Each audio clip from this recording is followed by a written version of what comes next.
Ok,សួស្តីអ្នកគ្នាស្វាគមន៍មកកាន់ podcast ថ្មីអ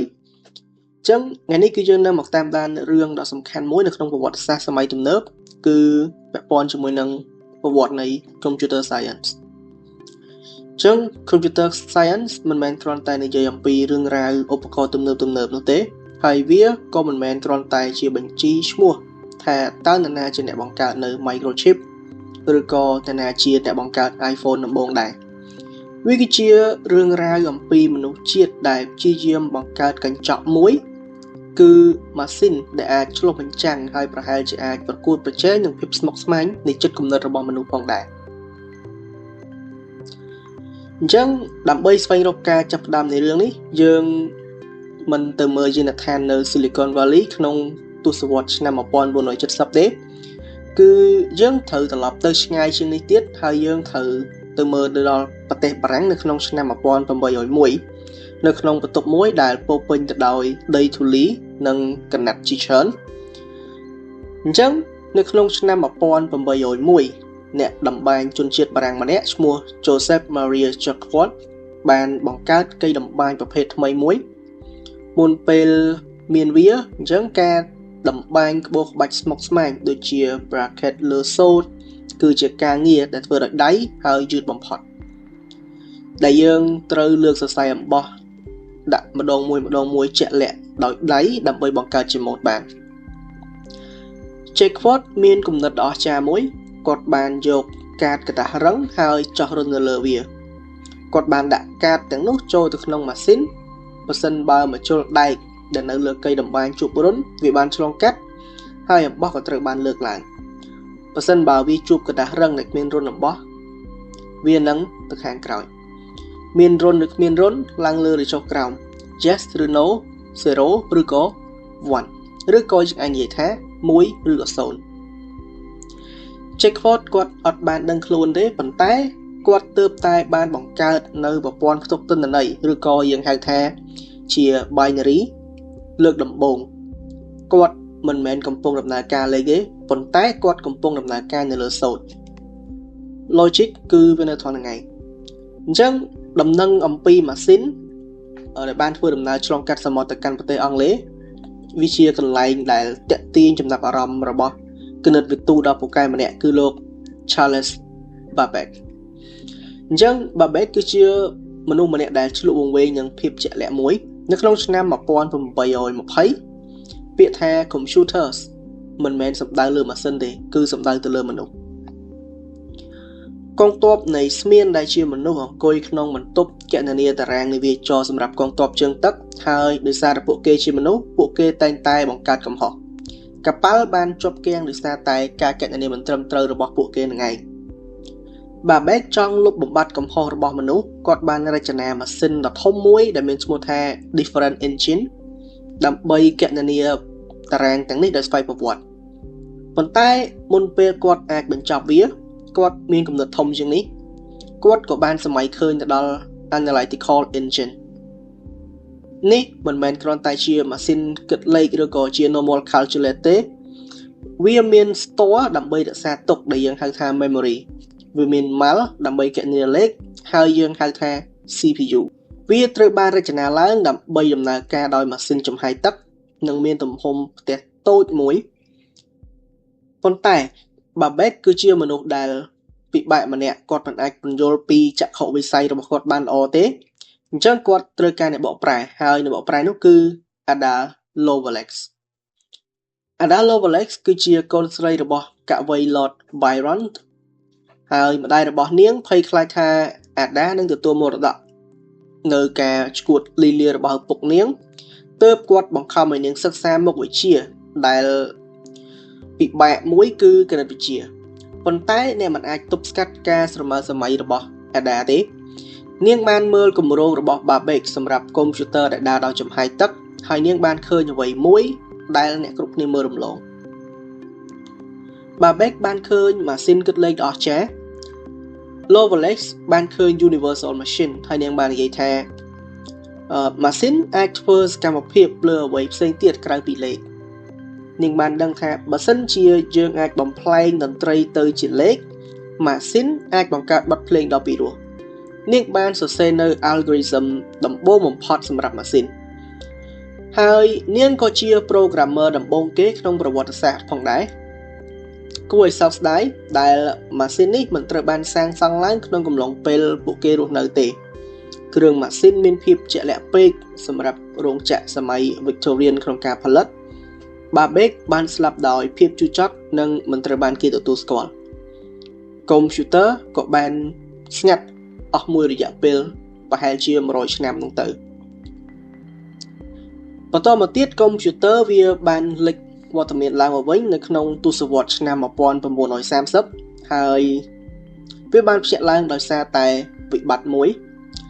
ពិភពលោកកំពុងឆ្ពោះទៅរកសង្គ្រាមលោកលើកទី2ប៉ុន្តែមុនពេលរថក្រោះចេញដំណើរមូលដ្ឋានគ្រឹះត្រូវបានដាក់ដោយគណិតវិទូដែលស្កប់ស្កាត់ម្នាក់គឺ Alan Turing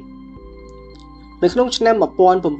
1936 Turing បានបោះពុម្ពឯកសារមួយដែលមានចំណងជើងថា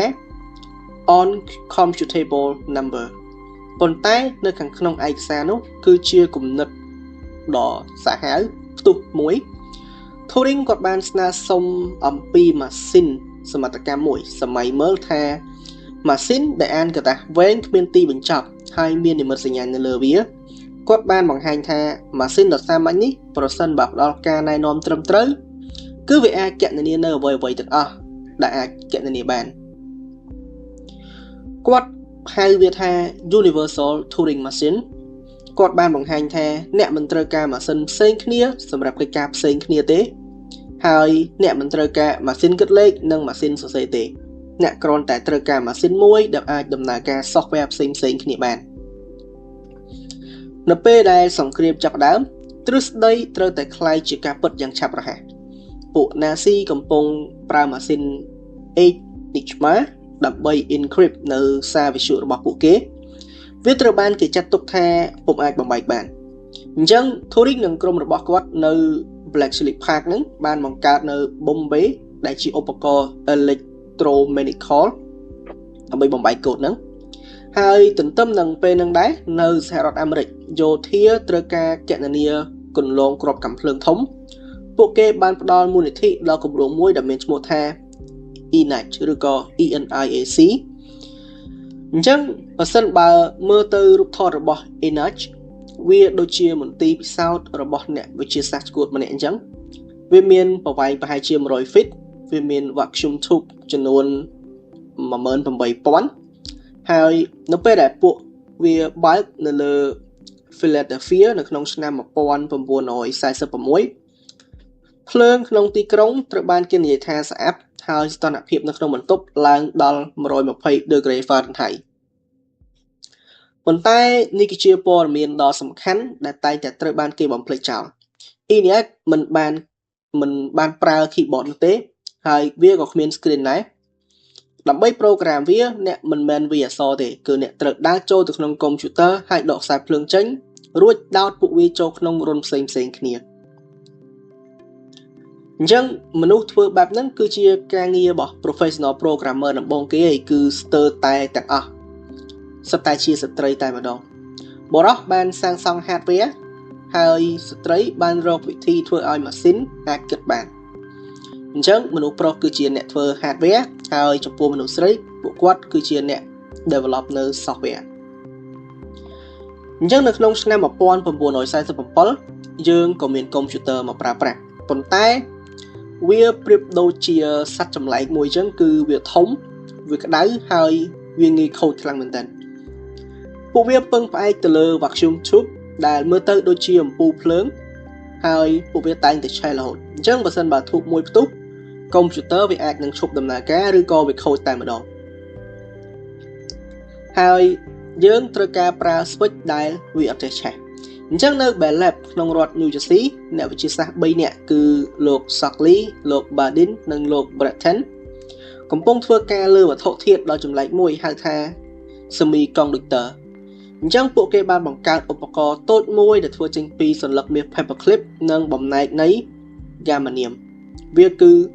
transistor ឬក៏យើងស្គាល់ថាជា transistor ហ្នឹងឯងអញ្ចឹងអាចនិយាយបានថាជាការច្នៃប្រឌិតដ៏សំខាន់បំផុតហើយនៅក្នុងប្រវត្តិសាស្ត្រមនុស្សជាតិសំខាន់ជាងគេគឺម៉ាស៊ីនចំហាយទឹកអ អញ្ចឹង transistor ធ្វើរឿងដូចគ្នានឹង vacuum tube ដែរគឺវាគ្រប់គ្រងលំហូរអគ្គិសនីបើកឬបិទឬក៏1 0ប៉ុន្តែវាត្រជាក់វាតូចហើយវារឹងមាំជាង vacuum tube អញ្ចឹងការច្នៃប្រឌិតនេះវាបានផ្លាស់ប្ដូរទៅកាន់កន្លែងមួយដែលពោពេញទៅដោយពន្លឺនៅក្នុងរដ្ឋ California ពីខាងត្បូងនៃទីក្រុង San Francisco វាធ្លាប់ជាចំការផ្លែឈើប៉ុន្តែបរិសម្នាក់ដែលឈ្មោះថា William Shockley បានផ្លាស់ទៅនៅទីនោះដើម្បីចាប់ដើមនៅក្រុមហ៊ុនផលិត transistor គាត់គឺជាមនុស្សពូកែប៉ុន្តែជាចៅហ្វាយងាយដ៏អាក្រក់ផងដែរបុគ្គលិកឆ្នើមរបស់គាត់8នាក់ដែលហៅថា Traitorous X បានលាឈប់ដើម្បីបង្កើតក្រុមហ៊ុនផ្ទាល់ខ្លួនរបស់ពួកគេគឺ Fairchild Semiconductor ពីរនាក់ក្នុងចំណោមពួកគេគឺ Robert Noyce និង Gordon Moore បានបន្តបង្កើតក្រុមហ៊ុន Intel ដែលយើងប្រើវាសប្តាហ៍ថ្ងៃនេះឯងពួកគេបានរកវិធីដើម្បីដាក់នៅ transistor រាប់ពាន់នៅលើបន្ទះ silicon តែមួយគឺ integrated circuit អញ្ចឹង integrated circuit នឹងហើយវាគឺជាកន្លែងដែល Silicon Valley ទទួលបានឈ្មោះរបស់វាអញ្ចឹងអ្វីៗវាបានផ្លាស់ប្ដូរទាំងស្រុងភ្លាមកុំព្យូទ័រមិនចាំបាច់មានទំហំប៉ុនបន្ទប់ទេពួកវាអាចមានទំហំប៉ុនទូទឹកកកហើយបន្ទាប់មកវាមានទំហំប៉ុនតុកតែប៉ុណ្ណោះការធ្វើឲ្យតូចនេះត្រូវបានជំរុញដោយអតិថិជនតែម្នាក់គត់គឺ NASA ដែលយើងស្គាល់ហើយ NASA អ្នកមិនអាចដាក់កុំព្យូទ័រទំហំប៉ុនបន្ទប់នៅលើគ្រាប់រ៉ុកែតទៅកាន់ឋានព្រះច័ន្ទបានទេ Apollo Guidance Computer ទៅតែតូចស្រាលនិងរឹងមាំការប្រកួតប្រជែងផ្លូវអាកាសបានបង្ខំឲ្យកុំព្យូទ័រ chip វិវត្តយ៉ាងលឿនផងដែរអញ្ចឹងនៅក្នុងទសវត្សរ៍ឆ្នាំ1970កុំព្យូទ័រមានថាមពលខ្លាំងប៉ុន្តែពួកវានៅឆ្ងាយពីមនុស្សទូទៅពួកវាត្រូវបានកាន់កាប់ដោយធនាគារក្រុមហ៊ុនធំៗនិងរដ្ឋាភិបាលជាដើមពួកវាត្រូវបានយាមកាមដោយបរិះពាក់អាវពិសោធន៍ពណ៌សឬក៏វាតែងតែត្រូវបានយាមកាមយ៉ាងរឹងមាំយ៉ាងតឹងរឹងផងដែរប៉ុន្តែវប្បធម៌ដែលប្រឆាំងនឹងវាក៏លេចឡើងដូចគ្នានៅក្នុងតំបន់ Bay Area ពួកអ្នកមាន hippies អ្នកតវ៉ាប្រឆាំងសង្គ្រាមនិងអ្នកចូលចិត្តអេឡិចត្រូនិកនៅលាយឡំគ្នាពួកគេជឿថាបច្ចេកវិទ្យាគួរតែសម្រាប់ប្រជាជនមិនមែនសម្រាប់រដ្ឋាភិបាលក្រុមហ៊ុនធំៗឬក៏ធនាគារទេអញ្ចឹងនៅក្នុងឆ្នាំ1975កុំព្យូទ័រសម្រាប់ដំឡើងខ្លួនឯងឈ្មោះថា Altair 8800 បានបង្ហាញខ្លួននៅលើគ្របនៃទស្សនាវដ្តី Popular Electronics អញ្ចឹងវាគ្រាន់តែជាប្រអប់ដែលមានភ្លើងភ្លឹបផ្លែតហើយវាក៏មិនអាចធ្វើអ្វីឲ្យមានប្រយោជន៍បានទេប៉ុន្តែសម្រាប់យុវជនម្នាក់ឈ្មោះថា Bill Gates និង Paul Allen វាគឺជាឱកាសមួយហើយពួកគេបានសរសេរនៅ version នៃភាសា Basic Programming សម្រាប់វាហើយពួកគេបានចាប់ផ្ដើមក្រុមហ៊ុនមួយឈ្មោះថា Microsoft អញ្ចឹងនៅក្នុងពេលជាមួយគ្នានោះក្រុមហ៊ុនមួយដែលមានឈ្មោះថា Homebrew Computer Club កំពុងប្រជុំនៅក្នុងយានដ្ឋានមួយសមាជិក2នាក់គឺ Steve Wozniak និង Steve Jobs បានបង្កើតបន្ទះ Sequoia Computer អញ្ចឹង Wozniak គឺជាវិស្វករដ៏ពូកែចំណែកឯ Jobs វិញគឺជាអ្នកមានចក្ខុវិស័យដែលពួកគេបានហៅវាថា Apple I ប៉ុន្តែចំណុចរបត់ពិតប្រាកដវាមិនមែនជា hardware ទេវាគឺជា interface អញ្ចឹងនៅក្នុងចុងសតវត្សទី70បើសិនបើអ្នកចង់ប្រើកុំព្យូទ័រអ្នកឃើញអេក្រង់ពណ៌ខ្មៅដែលមានអក្សរពណ៌បៃតងវាត្រូវបានវាយបញ្ជាដោយ command ដូចជា load ឬក៏ run ប៉ុន្តែនៅក្នុងមជ្ឈមណ្ឌលស្រាវជ្រាវមួយឈ្មោះ Xerox PARC វិស្វករបានបង្កើតអ្វីដែលថ្មីពួកគេបានបង្កើតនៅអេក្រង់ដែលមើលទៅដូចជាតុធ្វើការអញ្ចឹងដែលគេហៅវាថាជា desktop វាមាន window វាមានព្រួញតូចមួយនៅខាងក្នុងដែលអ្នកអាចផ្លាស់ទីដោយប្រើដុំផ្លាស្ទិកមួយដែលហៅថាម៉ៅនេះគឺអាមួយនេះឯងអញ្ចឹងការគ្រប់គ្រងរបស់ Xerox មិនយល់ពីអ្វីដែលពួកគេមាននោះទេពួកគេគិតថាជាក្រុមម៉ាស៊ីនថតចម្លងប៉ុន្តែ Steve Jobs បានទៅលេង Xerox PARC បានឃើញម៉ៅនិង Windows ហើយពួកគេនិយាយយ៉ាងលយថាអ្នកកំពុងអង្គុយលើអណ្ដូងរ៉ែមាសចឹង Apple បានបញ្ចេញនៅ Macintosh នៅឆ្នាំ1984វាគឺជាកុំព្យូទ័រដំបូងសម្រាប់មនុស្សធម្មតាអញ្ចឹងយើងមិនចាំបាច់ ត្រូវចេះសរសេរកូដទេយើងគ្រាន់តែអង្គុយចុចអង្គុយឆ្អល់ទៅគឺវាអាចដំណើរការបានអញ្ចឹង Microsoft បានដើរតាមជាមួយនឹង Windows កុំព្យូទ័របានក្លាយជាឧបករណ៍ប្រើប្រាស់ក្នុងផ្ទះដែលដាក់ជាប់នឹងម៉ាស៊ីនអាំងនំប៉័ងនិងទូរទស្សន៍ឬក៏យើងអាចយកតាមខ្លួនអញ្ចឹងឥឡូវយើងមានកុំព្យូទ័រនៅលើតុហើយប៉ុន្តែពួកវានៅដាច់ដោយឡែកឯកសារលើកុំព្យូទ័រជារបស់យើងនឹងមិនអាចទៅដល់កុំព្យូទ័ររបស់អ្នកគេផ្សេងទេឬក៏បើសិនជាយើងចង់បានទិន្នន័យផ្សេងលុះត្រាតែយើងដាក់វានៅលើ floppy disk ហើយយកវាទៅតាមខ្លួនអញ្ចឹងយោធាបាននឹងកំពុងធ្វើការលើបណ្ដាញមួយដែលមានឈ្មោះថា ARPANET ឬក៏ ARPANET តាំងពីទសវត្សរ៍ទី60ដែលត្រូវបានរចនាឡើងដើម្បីឲ្យរស់រានមានជីវិតពីការវាយប្រហារនុយក្លេអ៊ែរប៉ុន្តែវារៀងពិបាកប្រើបន្តិចអញ្ចឹងនៅពេលនោះក៏ Tim Berners-Lee គាត់បានលេចមកឡើងនៅក្នុងឆ្នាំ1989គាត់គឺជារូបវិទូដែលធ្វើការនៅ CERN ឬក៏ CERN ក្នុងប្រទេសស្វីសគាត់មានការខកចិត្តដោយសារតែអ្នកវិទ្យាសាស្ត្រផ្សេងមានការស្រាវជ្រាវរបស់ពួកគេលើកុំព្យូទ័រផ្សេងគ្នាហើយពួកគេមិនអាចចែករំលែកវាបានងាយស្រួលទេលុះត្រាតែយើង copy វាដាក់ទៅលើ floppy disk ហើយចែកគ្នា copy paste ចឹងទៅគាត់បានសរសេរសំណើសម្រាប់ information management system ចៅហ្វាយរបស់គាត់បានសរសេរថា work you but exciting វាមិនច្បាស់លាស់តែគួរឲ្យរំភើបនៅលើគម្របឯកសារដែលគាត់បានស្នើសុំនោះអញ្ចឹង team បានបង្កើតរបស់3យ៉ាងទី1គឺភាសាដើម្បីរៀបចំទម្រង់គេហទំព័រឬក៏ HTML ឬក៏មួយទៀតគេហៅថា Hypertext Markup Language ទី2គឺ protocol ដើម្បីផ្ញើឬក៏ HTTP ឬក៏យើងស្គាល់ថា Hypertext Transfer Protocol ទី3គឺប្រព័ន្ធអាសយដ្ឋានដើម្បីស្វែងរកពួកវាជា URL address ហ្នឹងគាត់បានហៅវាថាជា World Wide Web ឬក៏ WWW ហើយគាត់បានធ្វើរឿងមួយដែលមិនគួរឲ្យជឿគាត់បានបញ្ចូល server ហ្នឹងឲ្យបញ្ចេញកូដនេះឲ្យគិតថ្លៃដែលគ្មានបតង់ទេផងហើយវាអត់មានថ្លៃបង់ជា free ឬក៏បង់ជាប្រចាំខែដើម្បីប្រើទេបើសិនបើគាត់បានបិទវាយើងប្រហែលជាមានអ៊ីនធឺណិតផ្សេងគ្នានៅ5ថ្ងៃមិនអាចនិយាយគ្នាបានទេអញ្ចឹងផ្ទុយទៅវិញគាត់បានផ្ដល់វាទៅពិភពលោកមានន័យថាផ្ដល់វាទៅជា open source គឺអត់មានការបង់ថ្លៃដើម្បីយកវាមកប្រើទេនៅក្នុងទសវត្សរ៍ទី90គឺជាការផ្ទុះឡើងហើយសង្គ្រាម browser ភាពរីកចម្រើននៃ .com ភ្លាមនោះចំណេះដឹងរបស់មនុស្សជាតិទាំងមូលចាប់ផ្ដើមផ្លាស់ប្ដូរទៅកាន់អនឡាញហើយ email វាបានជំនួសសម្បត្តិហើយ Amazon វាបានជំនួសបណ្ណាគារ Google បានរៀបចំភាពវឹកវររឿងនេះយើងអាចកលែកមកកាន់ការលូតផ្លាស់ចុងក្រោយនៅក្នុងឆ្នាំ2007អញ្ចឹងលោក Steve Jobs នឹងគាត់បានដើរទៅលើឆាកហើយណែនាំអំពី iPhone វាងាយស្រួលក្នុងការមើលរំលងប៉ុន្តែយើងបានយក Enix ដែលមានទំហំប៉ុនបន្ទប់ Logic របស់ Turing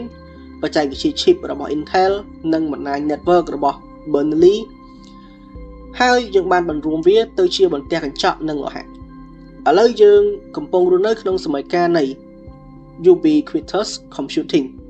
អញ្ចឹងកុំព្យូទ័រវាបានបាត់ខ្លួនវាស្ថិតនៅក្នុងនាឡិការបស់យើង LAN ឬក៏ឧបករណ៍កម្ដៅរបស់យើងហើយវាមិនដែល offline ទេគឺវាតែងតែធ្វើការ online ជានិច្ចហើយមកដល់ឥឡូវហ្នឹង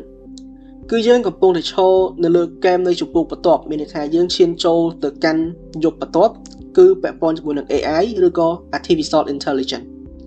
អញ្ចឹងអស់រយៈពេលប្រហែលជា200ឆ្នាំមកហើយដែល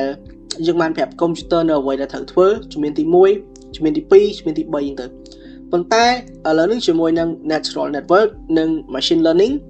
យើងកំពុងបង្កើតកុំព្យូទ័រដែលអាចបង្រៀនខ្លួនឯងបានយើងកំពុងត្រឡប់ទៅក្តីសុបិនរបស់ Ada Lovelace គឺម៉ាស៊ីនដែលអាចធ្វើបានច្រើនជាងការគណនាយើងកំពុងបង្កើតម៉ាស៊ីនដែលអាចបង្កើតការទស្សន៍ទាយនិងប្រហែលជាអាចយល់នៅមនុស្សបានផងដែរអូខេអញ្ចឹងបើយើងកលែកមកមើលប្រវត្តិសាស្ត្ររបស់វាវិញចាប់តាំងពីការបង្កើតនៅកីតម្បាញរហូតដល់ smartphone អញ្ចឹង វាគឺជារឿងរ៉ាវនៃ abstraction មែនតើអញ្ចឹងយើងបានចាប់ផ្ដើមជាមួយនឹងគ្រឿងម៉ាស៊ីនធ្ងន់យើងបានផ្លាស់ប្ដូរវាទៅជាអគ្គិសនីបន្ទាប់មកយើងក៏ផ្លាស់ប្ដូរវាទៅជាកូដហើយមិនត្រឹមតែប៉ុណ្្នឹងទេបន្ទាប់មកទៀតយើងក៏បានផ្លាស់ប្ដូរវាទៅជា cloud បច្ចេកវិទ្យាកាន់តែស្រាលជាងមុនតូចជាងមុនមើលមិនឃើញប៉ុន្តែវាមានថាមពលខ្លាំងជាងមុនអញ្ចឹង computer science គឺជាការសិក្សាអំពីរបៀបដែលយើងបង្កើតនៅឧបករណ៍ជំនួយខួរក្បាលរបស់យើងបានបង្កើតឧបករណ៍សម្រាប់ដៃរបស់យើងដូចជាញញួរនិងកង់ដើម្បីឲ្យយើងរឹងមាំជាដើមយើងបានបង្កើត computer ដែលធ្វើឲ្យយើងឆ្លាតជាងមុនអញ្ចឹងក្នុងប្រវត្តិសាស្ត្រនៃ computer science នៅត្រូវបានសរសេរអញ្ចឹងហើយឥឡូវនេះប៊ិចដែលចុះកត់ត្រានៅប្រវត្តិរបស់ computer science វាបានស្ថិតនៅក្នុងយុវជនសម័យយើងហើយឬក៏យើងកំពុងតែសាងប្រវត្តិសាស្ត្រថ្មីនៃ computer science ផងដែរអញ្ចឹងមកដល់កន្លែងនេះខ្ញុំចង់និយាយពាក់ព័ន្ធជាមួយនឹងសិស្សានុសិស្សឬក៏បងប្អូនដែលទើបតែចាប់ផ្ដើមនៅវិស័យ computer science នេះគឺអ្នកទាំងអស់គ្នាគួរតែចាប់ផ្ដើមជាមួយនឹងការរៀននៅ critical thinking ក៏ដូចជា coding មុនពេលដែលយើងបោះជំហានចាប់ផ្ដើមទៅលើការប្រើ AI ឬក៏ web coding ទោះបីជាអ្នកទាំងអស់គ្នាអាចបង្កើតនៅគេហទំព័រឬក៏បង្កើតនៅ system មួយដែលប្រើ AI ដែលយើងហៅថា web coding នឹងក៏ដោយប៉ុន្តែបើសិនជាយើងមិនមានមូលដ្ឋានគ្រឹះនៅកូដច្បាស់លាស់អញ្ចឹងច្បាស់ណាស់យើងក៏មិនអាចបង្កើតនៅ system មួយដែលមាន security ច្បាស់លាស់ដែរអញ្ចឹងវានៅតែមាន vulnerability ដដែលអូខេអញ្ចឹងវីដេអូនេះគឺមានតែប៉ុណ្្នឹងទេហើយអរគុណអ្នកទាំងអស់គ្នាខ្លាំងមែនទែនដែលបានស្ដាប់មកដល់ចំណុចមួយនេះអញ្ចឹងយើងនឹងជួបគ្នានៅ podcast ផ្សេងៗទៀតហើយបើសិនជាពេញចិត្តកុំភ្លេចចុច like subscribe ហើយបញ្ចេញគំនិតយោបល់របស់អ្នកទាំងអស់គ្នានៅក្នុង comment ខាងក្រោមផងដែរបាយបាយ